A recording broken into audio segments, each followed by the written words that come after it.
Okey, bismillahirrahmanirrahim. Assalamualaikum dan selamat petang.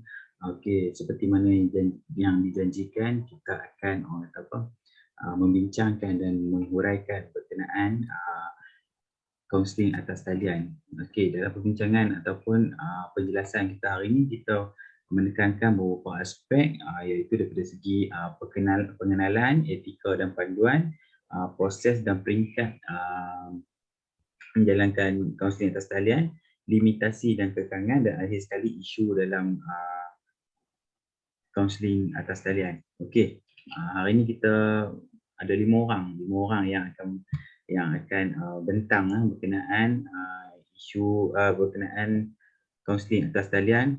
Yang pertama saya sendiri, Kadir Azri bin Bakri, dan yang kedua Firdaus Hafizi, seterusnya saudari Syahirah Nadia Azman, dan yang akhir sekali Syuhada binti Zamri. Okey, tanpa melengahkan masa, saya teruskan berkenaan dengan pengenalan lah. Kalau kita nak kenal benda, kita kena pengenalan dulu, tidak? Okey, kaunseling atas talian ni kita merujuk kepada satu proses menolong. Tapi kalau dalam tradisional kita, proses menolong tu secara fizikal.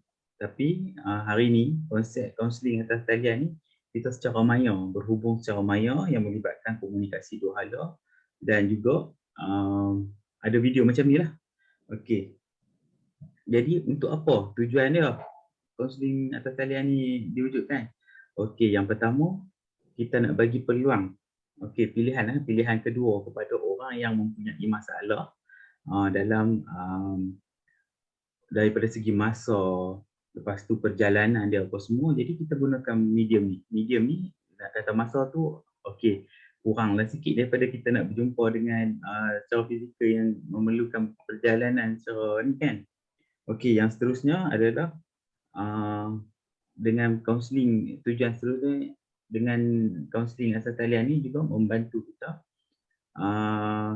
membantu klien yang mempunyai masalah, yang sukar untuk dia berkongsi masalah yang dia anggap privacy dan malu untuk bercakap secara bertentangan. Jadi atas talian ni adalah satu medium yang membantulah untuk dia mengeluarkan perasaan ataupun permasalahan yang dihadapi. Okey, ciri-ciri dia kita ada dua jenis. Okey, yang pertama dari segi konsep macam menghantar email dan sebagainya. Kita sebagai kaunselor, kita menyediakan satu platform alamat email kita untuk klien mengajukan pertanyaan. Okey, bila dah set masa apa semua, klien akan mengajukan pertanyaan. Jadi apabila kita dah dapat pertanyaan tersebut, kita akan membalas. Okey, yang seterusnya adalah kaedah atas talian secara bersemuka macam ni lah. Secara virtual ni kita dapat bersemuka dengan kaunselor. Seterusnya melalui video conference macam ni, kita akan dapat berkomunikasi dengan dua hala secara lebih berkesan. Dia sama seperti secara fizikal, tapi jarak lah. Okey, itu saja daripada saya daripada segi berkenalan. Okey, seterusnya kita masuk kepada segi etika. Okey, saya menjemput saudara Hafizi untuk menerangkan berkenaan etika dan garis panduan ni. Jadi kalau kita buat sesi kaunseling atas talian, kalau tak ada etika tak boleh juga, tak ada garis panduan tak boleh juga, betul tak? Okey, silakan. Azri dengar suara saya, Azri? Alhamdulillah dengar. Okey, baik. Minta maaf ada gangguan sikit. Okey, saya akan menerangkan berkenaan dengan etika dan garis panduan lah, berkenaan dengan perkhidmatan kaunseling atas talian ataupun lebih dikenali secara komersialnya e-kaunseling. Okey, sebelum tu nama saya Muhammad Firdaus Hafizi bin Ilham, metrik nama saya 268895. Okey, baik. Seperti kita sedia maklum, perkhidmatan kaunseling e-kaunseling ini telah mendapat sambutan, tetapi sejauh mana perkhidmatan kaunseling ini dia benar-benar memberi manfaat.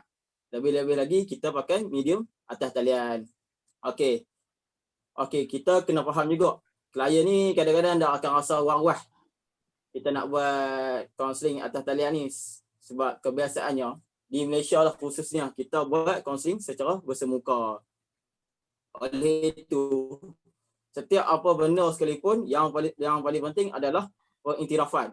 Bila kita sebut pengiktirafan ni, tu makna kata klien tu akan lebih percaya kepada kaunselor itu apabila melakukan kaunseling secara atas talian. Oleh itu saya akan senaraikan beberapa pertubuhan yang membuat garis panduan ataupun etika semasa e-counselling.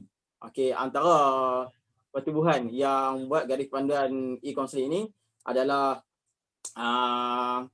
ISMHO, iaitu International Society of Mental Health Online. APA ni kalau budak UM ni dah sedia maklum lah, tahu, American Psychologist Association. Lepas tu NBCC, iaitu National Board of Qualified Counselor. Lepas tu BACP, British Association for Counselling of Psychotherapy. Dan yang paling lah ni, semua orang tahu, kalau kat Malaysia ni kalau tak tahu, tak ada kaunselor, iaitu Lembaga Kaunselor Malaysia. Okey, dalam pertubuhan ni, mereka telah menggariskan beberapa etika ataupun garis yang perlu di-clearkan ataupun yang perlu disediakan oleh lebih kurang dalam 13. Tapi saya cubalah pelan-pelan. Okey, yang pertama kita kena mengambil kira berkenaan dengan kod legal dan etika dia. Okey, yang seterusnya kita kena tengok faktor kerahsiaan itu sendiri. Ya. Yang seterusnya kita kena tengok tempoh data itu disimpan. Yang berikutnya langkah mengenai pencerobohan web, sebab sekarang ni macam-macam kita tahu, jenah cyber lah, apalah. Mungkin bagi kita masalah itu tak berat, tapi bagi orang-orang berkenamaan mungkin itu menjadi secret, rahsia yang perlu kaunselor tu pegang sebetulnya. Okey, lepas tu berkenaan dengan minta kebenaran sekiranya klien kita tu berada di bawah umur. Kita kena minta kebenaran penjaga dia. Okey, lepas tu menyekat penyebaran maklumat klien. Yang seterusnya batas-batas e-counselling. Okey, lepas tu rangkaian web, yang tu biasa. Lepas tu kita kena sedia maklum bahawa misalnya kaunselor itu betul-betul tauliah ataupun kaunselor itu belum layak untuk memberi perkhidmatan kaunseling. Itu pun salah satu benda yang penting juga dalam e-counselling ni, bukan boleh main hantam gitu je, tak boleh. Okey, lepas tu adalah banyak lagi tapi saya pendekkan. Kan? Okey, lepas tu dalam masa yang sama juga dia ada beberapa komponen yang seharusnya kaunselor ni clearkan kepada klien tu. Okey, antara komponen dia saya senaraikan 3 mungkin. Yang pertama, tiada jaminan kerahsiaan, tetapi kaunselor itu akan sedaya upaya untuk melakukan langkah yang sepatutnya. Yang berikutnya, menyediakan perkhidmatan dan ruang kepakaran yang kaunselor itu ada sahaja. Dia biasalah bila online ni dia pakai langkau je, tapi tak boleh macam tu. So kaunselor tu kena betul-betul clear dia mahir bidang apa, perkahwinan ke, keluarga ke dan sebagainya. Okey. Yang seterusnya, menyediakan alternatif lain sekiranya bila berlangsungnya e-counselling ini mungkin kaunselor ataupun klien itu offline, berada dalam keadaan offline. Itu kaunselor ataupun klien kena get ready dah benda-benda macam tu. Saya rasa itu saja bagi pendapat saya. Saya serahkan kepada saudari Syuhada untuk present seterusnya. Terima kasih. Okey, Assalamualaikum. Hari ini saya akan sambung tentang proses dan peringkat kaunseling secara atas talian. Okey, secara dasarnya, kaunseling secara atas talian ni tidak mempunyai apa-apa proses atau peringkat yang khusus. Tetapi kebanyakan kaunselor yang melakukan kaunseling secara atas talian menggunakan proses daripada Bremer 1923 di mana mempunyai proses ini ada 8 peringkat. Yang pertama adalah penyediaan dan kemasukan, iaitu kaunselor perlu mengumpul maklumat dan mendapatkan profil dari klien untuk memudahkan kaunselor membentuk hubungan dan memberikan pertolongan. Okey, peringkat yang kedua adalah penjelasan kenapa klien perlu menghadiri sesi kaunseling secara atas talian. Yang ketiga adalah menstruktur dan merangka proses kaunseling, di mana kaunselor perlu melakukan penstrukturan dengan klien supaya klien lebih jelas tentang proses kaunseling yang akan berjalan. Yang keempat adalah membina hubungan. Hal ini kerana bagi klien, pandangan pertama tentang kaunselornya adalah penting kerana ini akan mencorakkan hala tuju dan kualiti pertemuan antara kaunselor dan klien. Yang kelima adalah penerokaan, iaitu masalah klien perlu diteroka dan dianalisis dengan lebih objektif dan kaunselor tidak boleh mengabaikan diri klien kerana klien dan masalahnya adalah berkait rapat.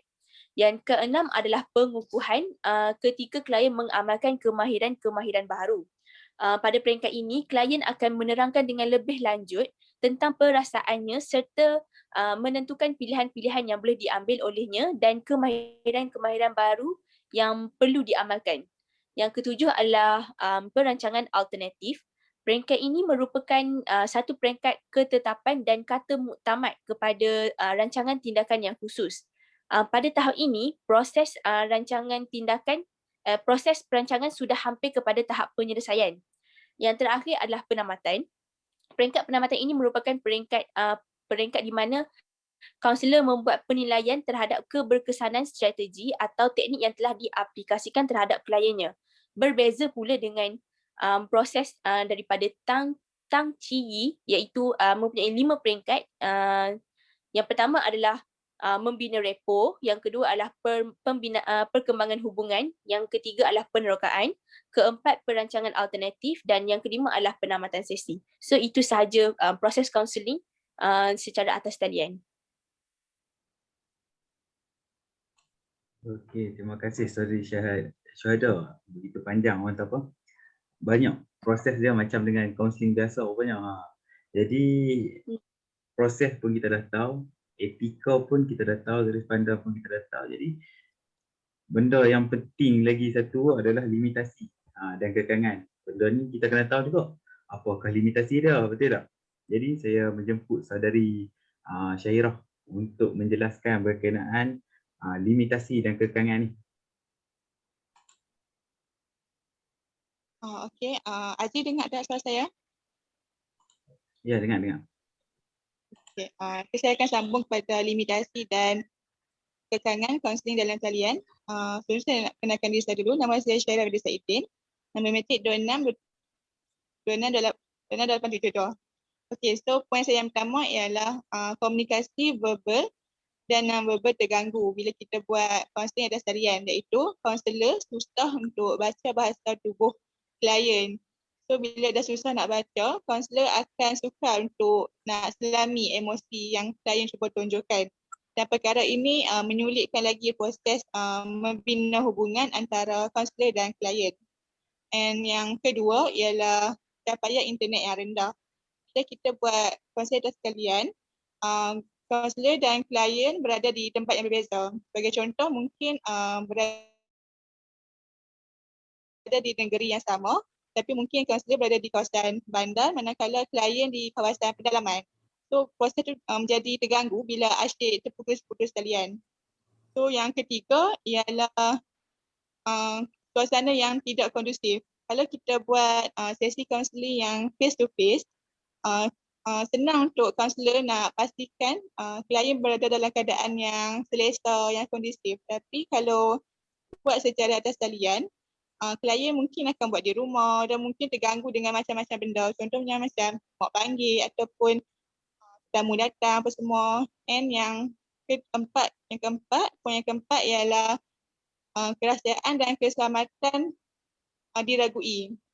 Bila kita buat secara atas talian, file yang kita simpan tentang klien kita mudah untuk diceroboh oleh pihak luar. Setakat itu saja. Terima kasih. Okey, itu dia satu penjelasan berkenaan limitasi yang sangat jelas. Kita faham apa bila kita guna atas talian ni, jadi beberapa kekangan tu mesti ada lah kan. Jadi seterusnya ataupun yang terakhir kita jemput Saudari Nadia untuk menjelaskan isu dalam kaunseling atas talian ni. Okey. Okey, Assalamualaikum dan terima kasih untuk Saudara Azri memberi saya peluang untuk bentangkan pendapat saya, iaitu isu yang terjadi semasa kita menjalankan sesi kaunseling secara atas talian. Okey, antara isu yang sentiasa terjadi ketika kita menjalankan sesi kaunseling, yang pertama ialah susah untuk komunikasi dengan kaunselor sebab kita ada limitasi yang mana kita tidak akan buat video call ataupun menggunakan kaedah lain seperti Webex, Zoom dan sebagainya. Kita, macam saya sendiri, pengalaman saya hanya menggunakan media WhatsApp semata-mata, hanya semasa menjalankan sesi kaunseling lah yang mana kaunselor akan menulis ataupun voice balik dekat saya dalam masa sesi kaunseling itu berjalan dalam 45 minit ke sejam macam tu. Jadi yang kedua juga susah untuk bina hubungan yang mana pada sesi yang awal lagi kami hanya berkenalan secara ringkas dan kami terus masuk kepada sesi kaunseling lah, terus masuk kepada isu yang hendak dibincangkan. Jadi agak susah untuk bina hubungan bila saya sendiri pun agak tak selesa pada awalnya dan saya juga tak tahu saya punya sesi kaunseling tu macam mana sebab saya tak dapat bersemuka dengan kaunselor saya. Jadi saya hanya bercerita pada someone yang saya rasa macam saya tak boleh nak tengok dia secara depan-depan. Jadi saya rasa macam cakap dengan stranger padahal dia seorang kaunselor. Jadi agak susah bila kita nak berkomunikasi secara atas talian. Dan yang ketiga, saya rasa komunikasi antara kami kurang jelas bila kaunselor saya tak cukup faham apa yang saya cuba sampaikan pada dia. Jadi agak susah untuk saya bercerita dan minta dia faham situasi saya. Sebab saya cerita macam ni tapi dia faham macam lain. Jadi disebabkan benda tu juga saya hanya membuat sesi kaunseling selama 3 ke 4 kali dan kemudian kami menamatkan sesi lah memandangkan saya rasa dah tak ada apa-apa lagi benda yang perlu saya ceritakan. Lagipun saya rasa kami ada sedikit perselisihan faham. Bukan perselisihan faham tau. Dia macam apa yang kita sampaikan tu kaunselor tak dapat nak terima overall lah. Kita cerita macam A tapi dia faham macam B. Jadi itulah sedikit sebanyak isu berkenaan dengan etika kaunselor ketika kita jalankan sesi kaunseling secara atas talian. Jadi itu saja daripada saya. Okey, terima kasih saudari Nadia. Okey, satu pengalaman peribadi yang orang cakap satu pengalaman bermakna lah. Jadi saudari Nadia ni sendiri pernah merasakan apakah kekangan dia. Jadi lepas ni mungkin kita boleh atasi benda tu kan, insyaAllah. Okey, saya tengok masa pun dah mencemburui kita. Jadi sampai sini saja kot kita punya perbincangan. Okey, saya sudahi dengan wabillahi taufiq wal hidayah. Assalamualaikum warahmatullahi wabarakatuh.